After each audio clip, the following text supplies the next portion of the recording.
There's a narrow stretch of water in the Middle East that most people overlook on a map. At its narrowest point, it measures roughly 21 miles across, yet that small passage controls nearly 20% of the world's oil supply. It is known as the Strait of Hormuz, and right now it is closed. Not threatened, not partially disrupted. Closed. The moment that closure became real, a shockwave moved through global energy markets. And within hours, the United States began deploying warships, marines, and carrier strike groups to the region. This is not a precautionary measure. This is an active military response to a crisis that is reshaping the global economy in real time. To understand why the United States is sending thousands of troops and billions of dollars worth of naval assets into contested waters, you need to understand what the Strait of Hormuz actually is. This is not just another shipping lane. It is one of the most critical pressure points in the entire modern industrial system. Approximately 20 million barrels of oil move through that strait every day. That represents roughly 1/5 of global supply. 84% of the crude flowing through the Hormuz corridor heads to Asian markets. China, India, Japan, and South Korea together account for 69% of all shipments. Only 4.2 million barrels per day can be rerouted through existing bypass pipelines, the Saudi East-West line and the UAE's Fujairah pipeline. That leaves approximately 16 million barrels per day at risk if the closure holds. When Iran's Islamic Revolutionary Guard Corps publicly stated that the strait was closed and that any vessel attempting passage would be set ablaze, tanker traffic collapsed, from an average of over 100 total vessels per day to just 4 on March 1st. 3 of those 4 were flying Iranian flags.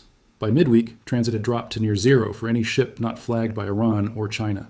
More than 150 commercial vessels sat anchored outside the strait, unable or unwilling to cross. The IRGC refined its position days later. The closure applied only to ships linked to the United States, Israel, and Western allies. Chinese-owned vessels were transiting. One bulk carrier, broadcasting the words "China owner" on open channels, sailed through without incident. A Turkish tanker identified itself as Muslim-owned and Turkish-operated and passed without interference. But for Western shipping, for American allied cargo, for the energy infrastructure that powers Europe and fuels American military operations across the region, the strait became impassable. Brent crude surged from around $70 before the war to above $92 by Friday, March 7th, a 27% weekly gain. By Sunday evening, Brent had crossed $100 a barrel for the first time since 2022, climbing past $107. U.S. crude briefly touched $110. Goldman Sachs raised its second quarter oil forecast by $10 and warned that a sustained 5-week Hormuz disruption could push prices past $120 per barrel. American gasoline hit $3.41 per gallon, up 43 cents in a single week.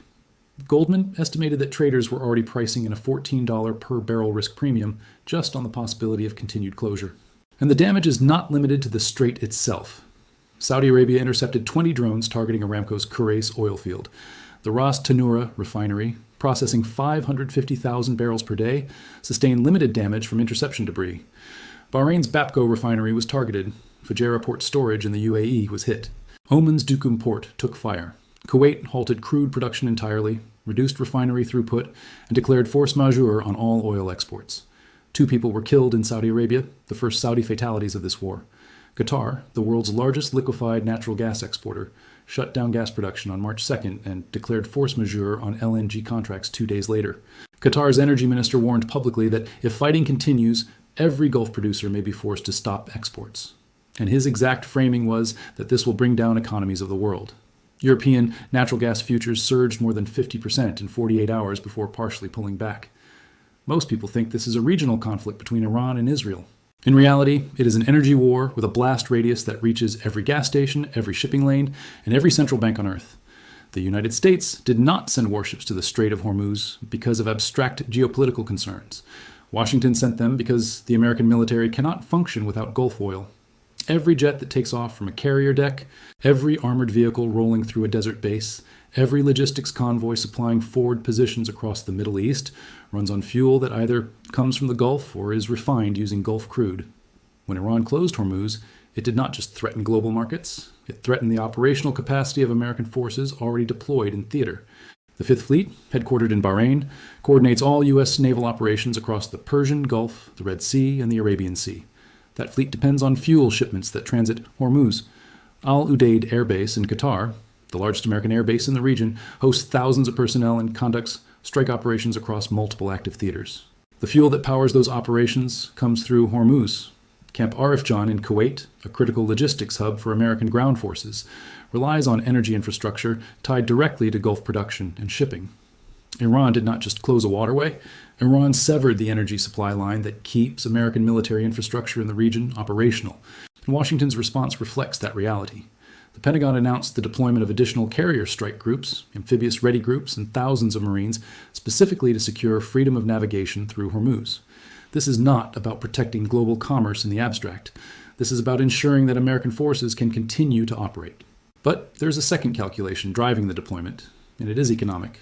The petrodollar system, the arrangement where Gulf states sell oil in US dollars and reinvest those dollars into American assets, is the invisible foundation under everything Americans take for granted economically. It is why the US can borrow at relatively low interest rates despite carrying $33 trillion in debt. It is why the dollar remains the world's reserve currency, even though America has not balanced its budget in decades. It is why American consumers can buy imported goods at prices that would be impossible if the dollar were not so globally dominant. Remove Gulf oil from global markets, and you do not just lose some supply. You trigger a financial cascade.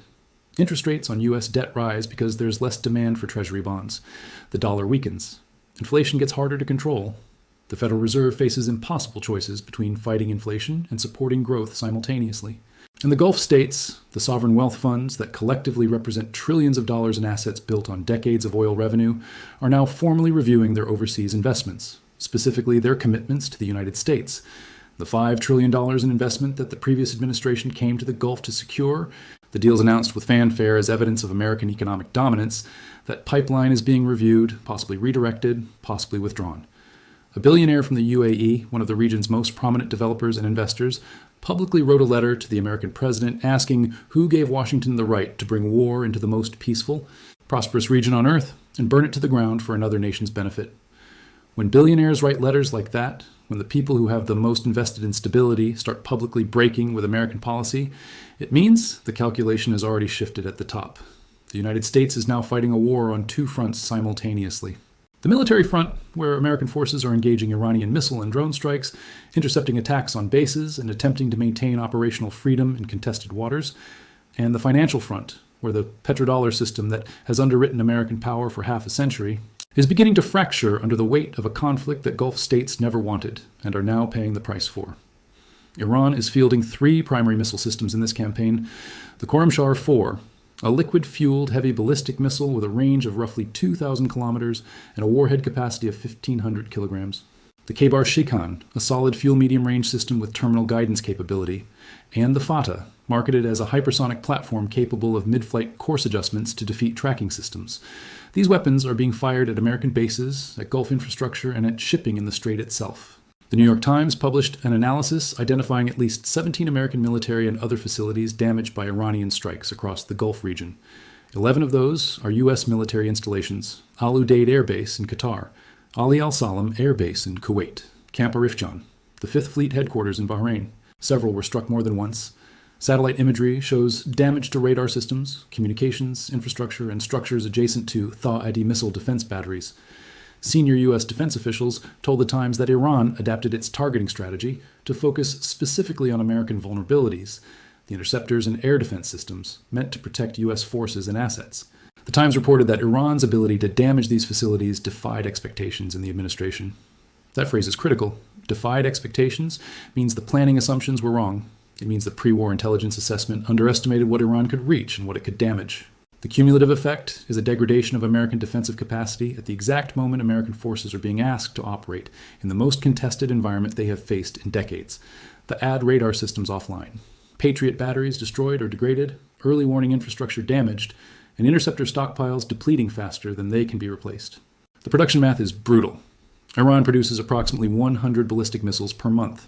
The United States can manufacture approximately 6 to 7 interceptors per month. That is not a sustainable ratio. During the 12-day war in June, the United States burned through roughly a quarter of its entire THAAD interceptor inventory in 12 days. A quarter of the national supply gone. Each Iranian ballistic missile costs somewhere between $200,000 and $500,000 to manufacture. Each American interceptor costs between $1 million and $3 million. The United States is spending 5 to 10 times more per engagement than Iran is. And that arithmetic does not improve with time. It gets worse. The warships now heading to the Strait of Hormuz are not there to win a war. They are there to keep a waterway open long enough for Washington to figure out what comes next. Because right now, there is no clear answer to that question. Escalating conventionally means more of what is not working. More expensive interceptors chasing missiles and drones, more bases getting hit, more Gulf relationships fracturing. The financial and military cost compounds daily. Escalating to regime change requires ground forces in a country of 90 million people, with deep military preparation, complex terrain, and decades of experience designing asymmetric resistance. Iran's military planners have been studying American campaigns in Iraq and Afghanistan since 2003 and building countermeasures specifically designed to exploit the weaknesses those campaigns revealed. A ground invasion of Iran would make Iraq look like a limited engagement. De-escalating and withdrawing means accepting terms that are politically unacceptable in Washington. American bases leave, strikes stop. Gulf states recalibrate their security relationships toward powers that did not bring war to their doorstep. The petrodollar system weakens. China and Russia position themselves as the stability partners the region needs. The world that emerges from that scenario does not have America at its center. History is watching which choice gets made. The warships are in the water. The Marines are deploying. The oil is above $100. The strait remains closed to Western shipping, and neither Washington nor Tehran has publicly stated what conditions would end this. No ceasefire framework, no diplomatic off-ramp, no timeline. The only thing both sides have made clear is that they are not done. Every day that question goes unanswered, the crisis deepens. The United States sent warships after Iran closed the oil strait because leaving it closed was never an option. What happens when opening it by force does not work is the question nobody in Washington has answered yet.